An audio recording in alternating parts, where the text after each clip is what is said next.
Sabi mo, mag-jowa na tayo dahil nagang I love you ka. Aral. Huwag ka maingay. Secret lang natin yun, pambira ka naman.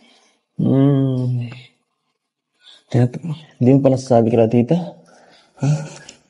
Bakit ba? Gusto mo ba ka-private? Tinatago mo ba ako? Ha? Pira. Pambira to. Sakit na na. Saka ako na ano formal sasabihin. Sa pag-graduate mo, sa birthday mo ba? Ano? Pwedeng sa birthday ko. Wow! You keep turning heads when you...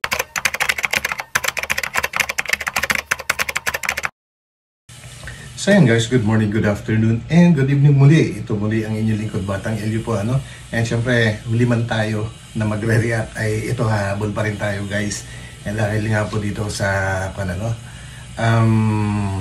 controversial na tindahan ni Viancy, na kung saan ay medyo disappointed yata si Kalinga Prab regarding po dito, at malalamin natin mamaya kung bakit siya na-disappoint. And regarding naman po kay Viancy po, at kay Papa Eds, na mukhang si Papa Eds ay gusto na niyang malaman or ipaalam sa parents ni Viancy yung kanilang relasyon, kaya lang sikreto lang daw muna, sabi nga ni Viancy. And malamang sa birthday daw niya ito i-announce. So may aabangan pa pala guys. Akala ko wala na tayong aabangan. So yan, samahan po ninyo ako at bigyan po natin ng ng ating sariling opinion at reaction. And huwag po natin kakalimutan mag-thumbs up guys. Sa mga hindi pa nakakapag-subscribe din dyan, huwag po natin kalimutan pindutin ang subscribe button. And huwag din po natin kakalimutan suportahan palagi ang buong Team Kalingap sa pamumuno po yan ni Kuya Val Santos Matubang, Ate Ed Vlogs, and Kalinga Prab, and syempre sa lahat na rin po ng mga lehitimo na reactor, suportahan din po natin. So let's go guys!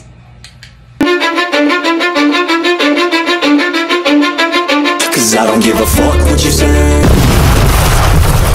Mga Kalingap, dito kami kina Viancy para tingnan itong kasi nakita ko sa picture. Ano masabi mo? Ang pangit nga. Napangitan si Makmak guys. Bakit ganyan yung pagkagawa, no? Kaya Di pati sa akin nagsabi si Dr. Love. Dapat update sila para na Kasi, i-maximize yung kasi ang nanghihinayang ko, pinaghirapan natin itong bahay na to eh. Tapos, tatakpan lang ng ganyan. Oo, kahit hindi na. Bakod na lang sana. Ang naisip ko sana, bakod ang unahin. Oo, tapos lang. yung tindahan, ididikit lang sa bakod. Maliit lang na cubicle lang na. Maliit lang sana, hindi ganyan.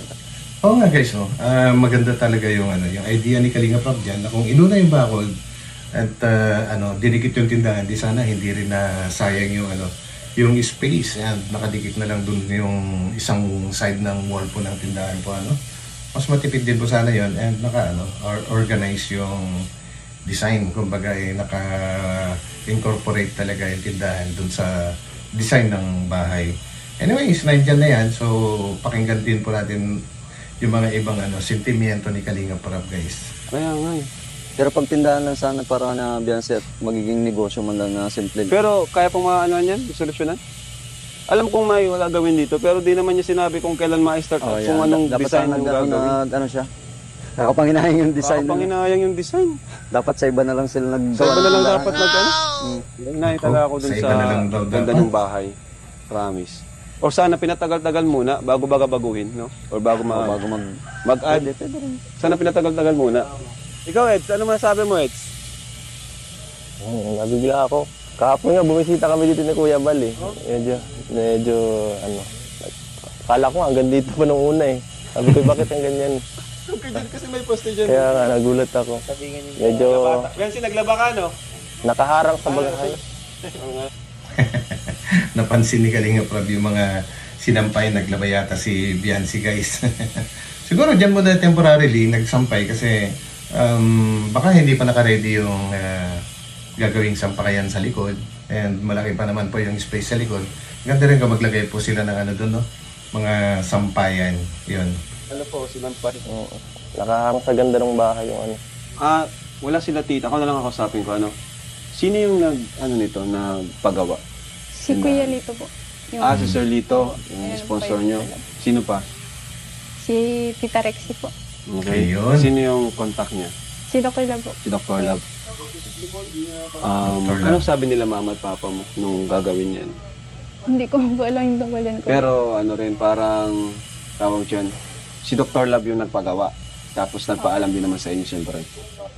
Okay naman talaga. Wala naman problema kung may tindahan, negosyo, di ba? Di kami tutol doon. Pero sana ay nagsabi muna sa atin si sila Dr. Love sana para napaganda natin yung design ba. Kasi Ayun. So, narinig naman po natin guys, no? Nagpagawa sina Sir Lito, sina Tita Rexy, and ang kausap po nila si Dr. Love. And nakipag-coordinate din po si Dr. Love sa parents ni Viancy. Kaya lang mukhang nakalimutan yata na makipag-coordinate si Dr. Love sa mismong may kumbaga boss niya, si Kalinga Prab dyan guys. And alam naman po natin na si Kalinga Prab ay siyang may hawak ng beneficiaries na kagaya po ni Viancy, ano? So marapat lang sana na bigyan siya ng respeto at ipaalam bawat kilos na ginagawa dyan. So yun lang po ang sarili kong interpretasyon sa mga pinag-uusapan din nila ngayon. Hindi po at alam, kuya. Baka hindi po alam. Baka hindi po alam nila na ano. kaya nga eh. Pero hindi ko rin alam kung paano na to. Siyempre sa inyo okay yan kasi may negosyo kayo, di ba? Tindahan. Oo naman. Ano daw yung titinda pala dyan? Wala, sari-sari store. Like mga lahat, kompleto. Ako nga talaga, ang gusto ko dito, mga kalingap, sa totoo lang, unahin is yung bakod. Yes. Kasi doon sa bakod, doon mo na pwedeng idikit yung yung tindahan. Yun. Gusto ko sana bakod muna, palibot. Tsaka mas safe. Kahit, mas safe. Tama. Yung Unang safety tingin din nila. ay si Makmak na ano din siya nagulat din siya kasi nasayang talaga. Yung asentada, diretso na dyan sa firewall ng... Dapat nagtanong sa'yo. Ikaw kasi yung gumawa ng bahay. Tsaka nakadesign na talaga dapat yan. Ha? Nakadesign na Ay, may yan. plano ka na sana dyan? Kung magtatay ng tindahan. May plano kasi talaga to si Supermac dito eh. Roll up ang panangin. So yun pala yung kwento guys. Kung alam naman talaga na may alam naman talaga ni Kalinga Prab na may itatayong tindahan. Hindi nga lang alam kung kailan itatayo ito at kung paano nga ba yung design. And since nung ginawa yung bahay na yan, kumbaga may sarili na ring design na nasa isip niya si Supermac na if ever ay talagang may incorporate yung design sa itatayong tindahan. And siguro inaantay din niya na pag nasabihan siya para ituloy or ipagawa yung tindahan. Kanya nga lang, mukhang nakalimutan nga yata sila guys. Di ba nagtanong sa'yo si Dr. Rob? Di nagtanong sa'yo? Hindi. Sabi daw kasi sa mga comment, alam mo daw. Hindi na ito na yata yun eh. Nako, alam daw ni Supermac. Nako, Supermac, sagutin mo yan. Hindi nga. Attorney na yun ngayon. May sariling ano na yun eh. Sabi kasi, Hindi alam mo natanong daw. din. Wala. Alam mo may tindahan, pero di mo alam na... Magtatayo ng tindahan, Oo. kaya nakaganyan ang disenyo. Pero... So mga kalingap, kami po ay inaano lang po namin yung honest opinion po namin about dito. Wala pong masama kung magtindahan. Opo, ano po yan, maganda po yan, negosyo. Pero ako po, nagsasalita bilang nagpagawa ng bahay, sa tulong ng mga sponsors natin. Pero ilang buwan po din namin itong pinaghirapan ni Supermac. Kaya may karapatan din po kaming magsalita about dito. And isa pa, si Viancy ay ako yung nag-manage sa kanya, beneficiary ko siya. Or parang manager na rin kasi yan, si Viancy po ay sa totoo lang, malaki na rin po yung yung nakukuha niya sa mga benepisyong binibigay ko po sa kanya. So, kumbaga malaking tulong na rin po ito. Yung sa Velvet Box, yung pag-vlog namin sa kanya. And yan, so wala naman pong problema kung dadagdagan pa, which is itong tindahan nga. Pero ako po ay lang talaga, medyo Dapat yung napaalam. Parang gano'n. mahirap. Disappointed lang ako din sa laki ng naharangan yung bahay na pinagawa namin ni Supermac ay. So yun guys, totoo naman, ay talagang may karapatan talaga si Kalinga Prab na magsalita. Since siya nga talaga yung pinaka-manager ni Viancy, and siya yung may beneficiary, siya yung sumusuporta po kay Viancy, ang sentimiento niya dito guys, kung pag-aaralan natin yung mga sinasabi niya, is na-disappoint siya kasi nakalimutan po siya ni Dr. Love. Wala bang problema sa mga ano dyan, sa mga sponsors, talagang kay Dr. Love sila nakikipag communicate, nakikipag-usap. Pero dapat si Dr. Love naman, huwag niyang kakalimutan na merong isang Kalingap Rab na talagang pinaka-boss dyan. Di ba guys, yun lang naman siguro ang ano ni Kon dyan, ni Kalingap Rab. Diyan nga, nasabi niya, walang masama dyan sa tindahan. Yan nga lang talaga, hindi nasunod yung talagang naglalaro sa isipan nila na magiging design sana. Kasi nga po, itong bahay po ni Biancy ay parang ano to kumbaga parang isang napakagandang trophy ng Team Kalingap po ito, kasi pinagmamalaki po ito guys, na ito na nga po yung pinakamalaki and sa tulong nga po yan ng mga sponsors and napakagandang din ng design. So sana makipag-coordinate muna si Dr. Love kay Kalingap Rab para napag-aralan kung paano yung design na at kung saan talaga ipupwesto at kung alin ang unahin. Yun lang ang sarili kong pang-intindi sa sentimiento po ni Kalingap Rab dito guys. Yun din po ang aking opinion. Kung meron kayong sariling opinion guys, pa-comment na rin dyan, di ba? Oo na nga, meron pa sana dito, may poste dyan. Kung di pa nagpunta si Papa nagpatanggal daw niyan, sabi. Alam ko. Kayo lang din po ata, kuya niya ang hinihintay po ni Papa. Si Kuya Rab din po ang hinihintay lang din po ata niya ni Papa. Oo, sila kung ano daw kung balak po niya. Kasi sila Papa mo, okay lang yun ang ma-okay eh. Kilala ko si Papa at si Mama mo, payag lang yun ang payag pag may tumulong sa kanila, ma-okay lang yun. Kasi syempre, may tumutulong, di ba? Mahirap naman. Hindi na makikita. Oo, bahala na. Bahala na po. Basta yan. Thank you pa rin po sa mga nagpagawa po nito, no? Kina Sir Lito, and thank you pa rin po sa inyo kasi yung hangarin niyo po na makatulong is talagang andyan, lalo kina Biancy. Meron lang talagang hindi pagkaintindihan kung paano gagawin. Saka hindi nagsabi. Yun na lang, hindi nagsabi si Doc. Si Doc! Doc! Dapat nagsabi ka, Doc, kay Super Mac. Kay Super Mac lang sana. May tiwala na ako dito kay Mac Mac eh. So yun nga guys, kahit daw sana hindi nagsabi si Dr. Love kay Kalingap Rab, kung nagsabi siya kay Mac Mac o kay Super Mac, okay na sana yun. Dahil may tiwala si Kalingap Rab kay Super Mac. So yun po guys. Ang bira yan. Si Dr. Love. Uy, contractor na pala si Dr. Love guys. Contractor Love. Pero huwag niyo pong si Dr. Love guys ha. At kinakausap po din naman yun. Yun na nga, siguro ay yun lang pagkakamali. Hindi nagsabi sa atin. Okay naman, guys. Okay naman si Dr. Love. Kaya nga lang, yun lang talaga. Nakalimutan niya. Masipag yan na sumuporta po sa EDC at sa Team Kalingap. Yun nga lang talagang meron siyang na-miss na gawin na talagang napaka-importante. Yun ay ang i-coordinate ang mga plano kay Kalingap Rab. Yun. Yung kanina po, kanina pala tayo, nung wala po kayo, napag-usapan namin about sa tindahan. So, matanong ko lang tayo, sino po yung nagpagawa? Kuya Lito. Yung pong Lucky at Design, sila din po. Kasi okay. Yun nga, tinanong ni Kalingap Rab kay tatay. So sina Sir Lito pala ang may design ng ng tindahan na yan.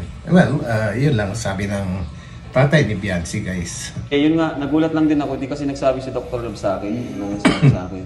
Kaya hindi ko alam na, nagulat na lang kami. Alam namin na may gagawin tindahan, pero hindi ko alam kung anong itsura, anong laki.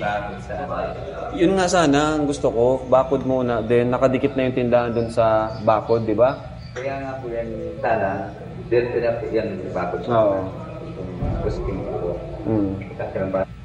So yun guys, kung pakinggan natin yung mga sinasabi ng tatay ni Biancy, alam niya kung ano yung tama. Kanya nga lang guys, wala po siyang boses. Parang nahiya siya siguro na mag-suggest sa mga since yung mga tumutulong, kumbaga nagkukusa yung mga yon. Kaya kung ano man yung gawin nila, wala na siyang opinion na sasabihin. or wala siyang lakas sa loob, or inaano niya sarili niya na parang wala siyang karapatan, inaano niya sa sarili niya yun. Pero alam niya kung ano yung tama dapat. Ayan, nagsasabi na siya ngayon. Yun. Yung kaya alisin nila po. Apo. Pero kaya yung Hindi, yung poste, siguro, ano lang, yung kung may bakod man, huwag yung sobrang taas. Yung parang may sementado din, mga bakal na lang baga. parang dress lang. Ayan. Kahit Tsaka mga para hindi bakal na mainit. pataas baga. Pwede naman yun po, para kita pa rin yung bahay. Kasi yan nataas para sa bakod dyan, no? Diyan sila. Yung poste? Oo. Oo. Kasi may mga comment din si Supermac, kasi sila bagay yung gumawa nito. May mga alam niya yung sukat. So, pero yun, panoorin na lang po tayo kasi yan. Pero maganda naman po yun. Salamat sa nag-sponsor ng tindahan. Pero sila dito. Okay? Yun lang guys. Kumbaga, masyado kasing mahihain itong tatay ni Viancy. Kaya wala siyang kumbaga, inaalisan niya yung sarili niya ng karapatan para mag-comment or magturo or mag-suggest sa mga gumagawa since siya alam po niya na siya mismo ay siya lang yung tinutulungan, kaya hindi na po siya nakakapag-suggest. Kumbaga siya mismo inilasan niya yung sarili niya ng karapatan para mag-share ng ideas. Yun po yung aking pag-intindi dito. Kaya yun po, yun lang naman yung concern namin. Kaya na rin kami dito napapunta sa tindahan. So ngayon, guys, punta lang tayo po sa ni Viancy. Paganda guys yung bahay parang ni ganda Viancy. dito, parang ganda din sa kwarto ni Viancy, Linis. Wow! Uy. Grabe naman to. Grabe naman, bro. Grabe. May carpet po. Grabe. Grabe naman. Ganda. Pangarap ko nung bata ako ganyang higaan. Di mo lang ako Grabe. Yan isang pangarap ni Kalinga Prab dati guys, na hindi niya nakamit. Yung magkaroon ng ganyang higaan. Yan ang higaan ng bata. Ay, mas maganda. Grabe naman. Ang linis. Nakakayang pumasok, guys. Guys, ang ganda ng kwarto ni Viancy. Tsaka yung kulay, okay na okay kasi hindi masyadong marami kulay. Kumbaga, nangingibabaw yung black tsaka white. Diba? So, pati mga furnitures, kumbaga talagang bumagay. And ang ganda guys ng carpet niya, puti. Malinis na malinis talaga. Tulog ka, tapos kukumustahin mo si Eds. Ayun, makita yung mukha. Grabe. Good night. Si mga good night kay Eds. Kulang na lang talaga yung aircon. Oo, mainit. Mainit siya. Pero ganda, galing mo, Benz. Malinis ni Benz, malinis na lang si Benz, guys. Mga galing so. Actually guys, regarding naman sa aircon po, siguro madali lang yan. Kanya nga lang, iniisip din actually nabanggit din ni Viancy yan dahil sila na nga po ngayon ang nagbabayad ng kanilang mga bills, kumbaga sa kuryente. So if ever magkaroon ng ilang aircon, siguro 3 or 4 kung magkakaroon nun, siguro titipirin pa rin po nila ang paggamit niyan. Siguro pagka sobrang init, yun na lang po siguro. At pwede naman siguro na magsama-sama sila sa isang kwarto para isang aircon lang yung magagamit, no? Pansamantala lang naman po yung init na yan. Nag-worry din kasi siya sa magiging bills kung dahil siya na nga po yung nagbabayad ngayon. Yan. Ganda. Hindi nang coach ni Viancy. Ayun. Kamusta? Yes lang. Pagod ka pa? Kanina ka pa dito baga? Kakalinis. Nakita ko. Kahit kahapon nung Gulat nga ako Nagugas ako kanina. Tapos bigla, pag ganun ko, ikaw yung nakita ko. Grabe. Nagulat Hindi ako bumisita araw-araw. Kahapon, nagbisita ako. Kami nila Kuya Bal. Tapos ngayon. Siyempre, pero dapat nasabi ka. Uy. Kasi nagugulat ako. Nasanay ka na. Okay lang yun. Bahay ko rin naman yata ito Ayun. Diba? Dami kong picture dito. Sabi mo, di na ako iba dito. Oo nga. Saka, sabi mo, mag-draw na tayo dahil Nagang I love you ka. Aray. Ilog ko ba dyan? Guys, alam niyo kung bakit ako natatawa? Siguro naman sa mga nakakapanood dito ng mapapabae man o lalaki, siguro na-experience nyo rin itong ganito. Yung pagka may naliligaw sa inyo or meron kayo nililigawan. Tapos nag-uusap kayo, nagbubulungan kasi baka marinig ng, ng parents nung babae, di ba guys? Naalala ko tuloy yung aking mga nakaraan. I'm sure kayo din. Huwag ka maingay. Secret lang natin yun, pambira ka naman. Sekreto pala. Hindi mo pa nasasabi ka tita? Ha? Bakit ba? Gusto mo ba private? Tinatago mo ba ako? Ha? Ay! Bira. Bihira to. Sakit na na. Ay, grabe.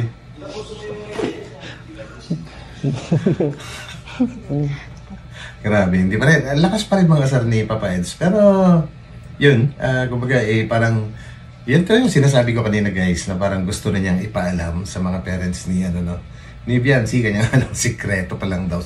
Sikreto pa lang daw, sabi ni Biancy. At ito, maririnig natin ang kasunod. Saka na yun.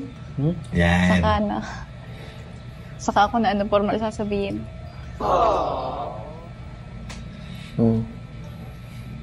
Pinapatagal mo pa? Tingin mo ba ako, sa pag-graduate mo, sa birthday mo ba, o ano? Pwedeng sa birthday ko. You keep turning. So yun na guys. So yan na, sa birthday daw niya, i-announce ng formal. Ang kanilang relasyon ba? Grabe naman, sa birthday pa niya, alam na natin lahat na nakapanood nito. Pero okay pa rin yun. At least pagka in-announce niya ng formal, may ibang dating pa rin yun. Kasi yung ganito lang, di ba guys? Pero alam ko maraming masaya kasi parang inamin na rin nila na sila na talaga. Di ba guys? Pero siyempre, kailangan mo din naman sila mama mo. Napapanood nila yung mga eksena natin dito. Yung mga usapan. Ano yung sabi nila? Wala. Hindi ko pinapansin yung mga sinasabi nila. Gaya na mga mapangasar yun pag napapanood yung mga vlog natin. Baka natutuwa lang sila. Hindi ko alam. Basta inaasar nila ako Siya pala guys, no? Ang galing. Kumbaga wala naman palang sinasabi na hindi maganda ang mga parents ni Biancy kapag napapanood nila yung mga ganitong eksena sa vlog, no? At kumbaga inaasar lang nila si Biancy. So ibig sabihin, simple lang naman po ibig sabihin nun. Kumbaga tanggap na nila, di ba guys?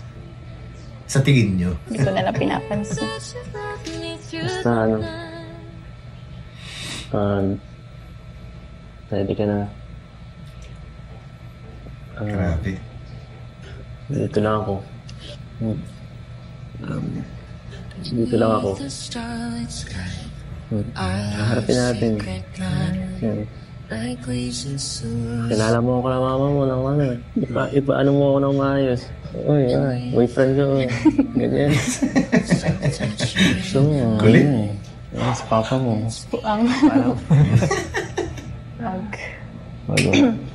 Grabe. Sige lang, maghihintay lang ako. Para sa'yo. Basta ang malaga. Jowa na tayo. Hindi makasalita siya. Bakit may pa ganun pa?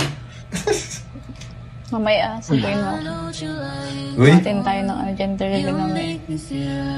grabe ha. Naglalambing na si Biancy ngayon.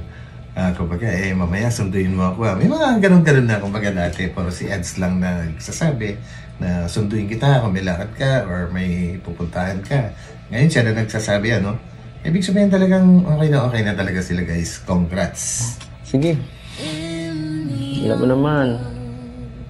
Talaga akong available eh. Yan. Pangal ikaw. Wala sinisira sa schedule ko eh. Sira pala. Sorry na. Tapos ikaw. Naghihintay mo ako. Pag chat ako, kailangan lang ano. Reply. Email. Baka. Meron na baga. Ha? Umaga na. Grabe. Kita mo naman na ano, ang laki nitong bahay baga. Dami kong nililinis. Nilinisin na natin yan. Yun lang. Para wala ka nang gagawin.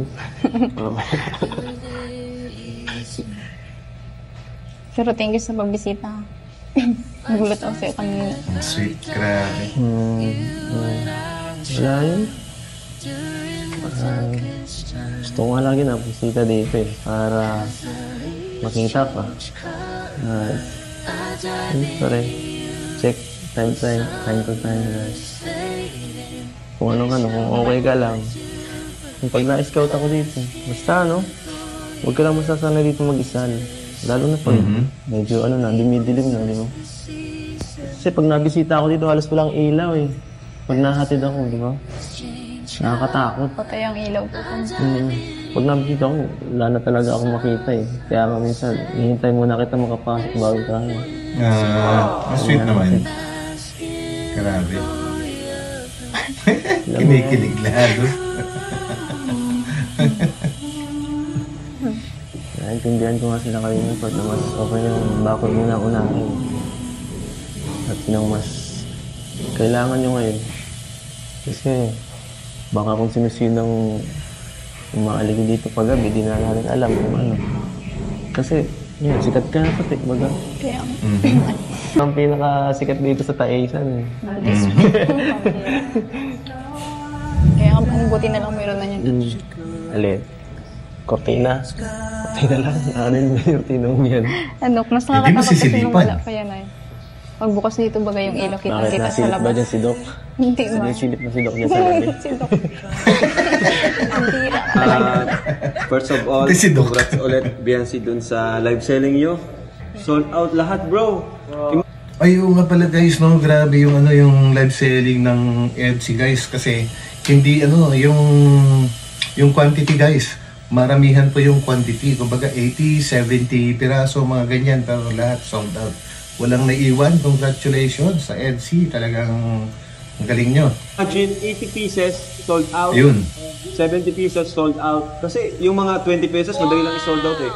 Sa kanila bro, 80 pieces, 70 pieces, walang tira kahit isang peraso, kahit isang sing-sing, wala po. Isang ganito, wala. So, in-expect namin, ang makukuha ni Biancy is sa around, silang dalawa ni, ang EDC, baka makuha nila sa around 40K. Uy, laki. No? So, syempre si Eds, alam ko naman na siguro kung may commission man o hatian, siguro kung kunti lang kukunin dyan ni Eds. So, baka makuha ni Biancy talaga na sa around 30K. Wow. Yun po. So, ngayon, bigyan natin si... Grabe guys, no? Isang upuan lang yon.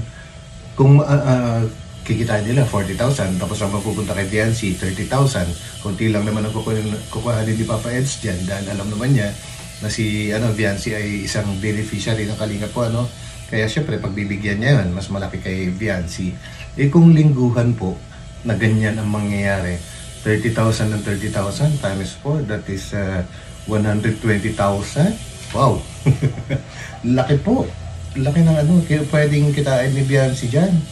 Buti na lang talagang may Kalinga Prab na talagang tumutulong po talaga sa kanila. Hindi lang sa pagbablog, kundi talagang binigyan na rin niya yung ilan sa mga Kalingap Angels na kagaya ni Biancy, sina Joy, sina Carla, yan, si Queen, sino ba yung isa guys? Tapos yung Kambal.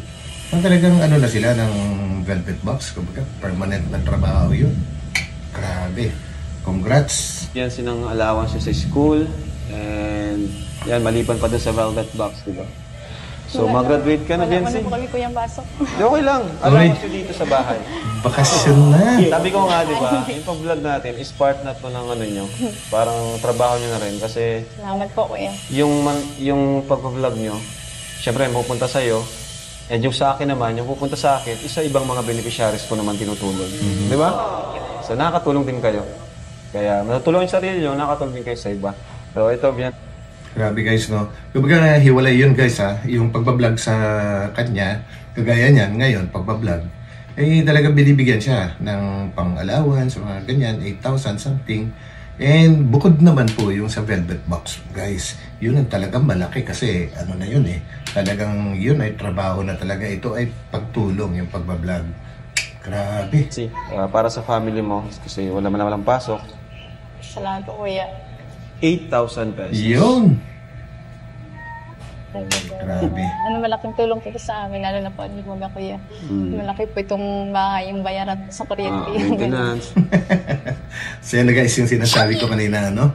Na malaking tulong yan kay Biancy kasi yun, nabanggit nga niya regarding sa kuryente.